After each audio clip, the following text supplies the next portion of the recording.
And recently I've been following a trend that actually another Toastmaster from Toastmaster Shibuya started like a few weeks ago.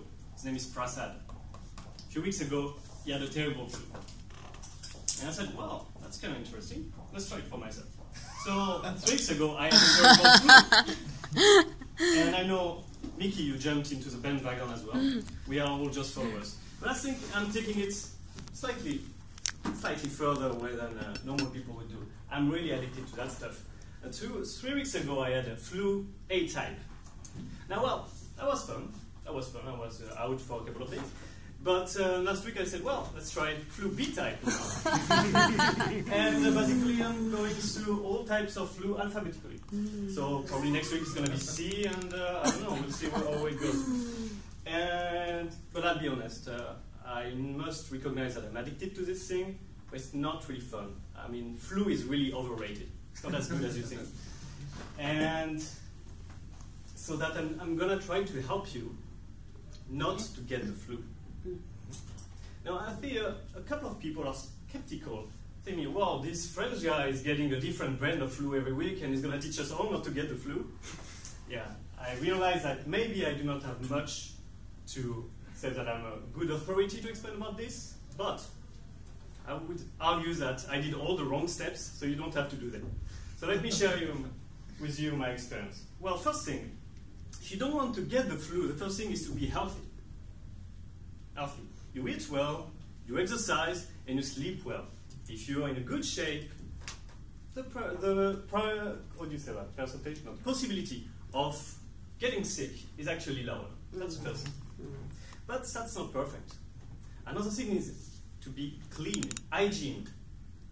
So if you have the flu, a virus, actually the virus, they get everywhere. They get on the table, they get on the doorknob, in the train. In the train, it's like a virus greenhouse. It's full of virus everywhere. So if you touch the thing, you can be sure that you have your hand full of flu virus, norovirus, and other fun and exotic stuff. But do not fear. If it's on your hand, it's fine.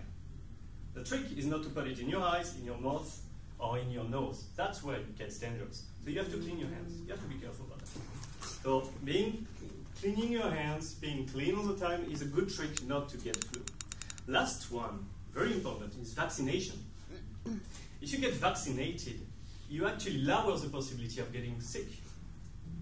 And the good thing about that is, basically, if you get the flu, there's a big possibility you give it to 2 other people. So I get the flu, I give it to you, and to you. And then you will also give it to 2 other people. 20 down the line, you are 1 million people. So if you vaccinate yourself, protect yourself, you're not only protecting yourself, you're protecting your friends, you're protecting a lot of people you know and you don't know.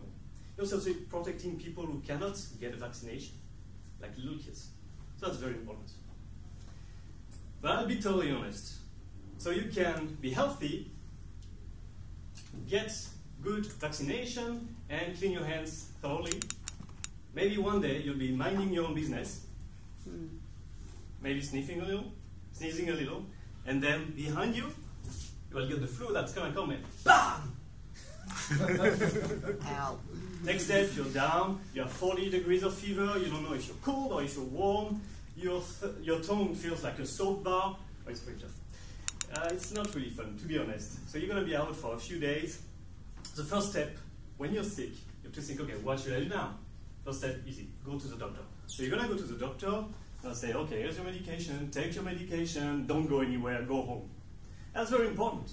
A lot of people say, I'm going to take medication, but I'm going to go to work because, you know, I need to be present, I need to go to school, I need to go to work. You have to rest. Don't do it for yourself, do it for the others. Now, I would say that actually that's a good thing in Japan.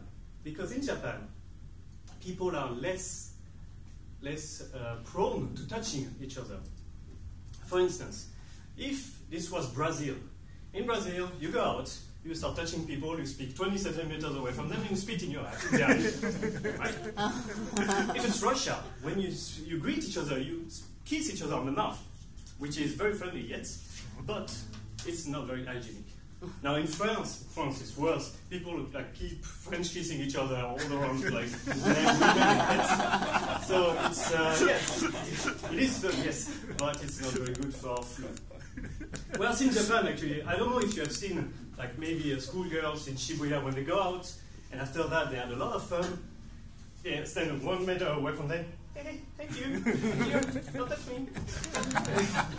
So, well, even though that could look awkward, at least it's very good for not spreading flu.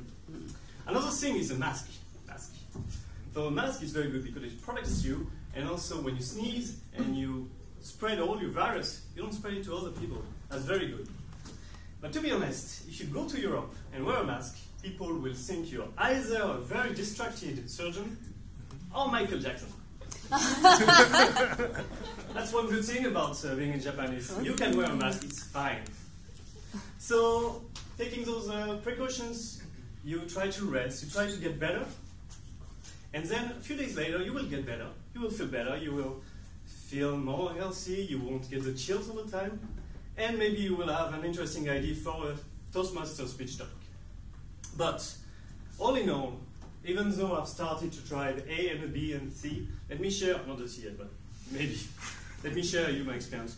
Really, flu is overrated, so don't try it, don't become a fashion victim like me. Thank you.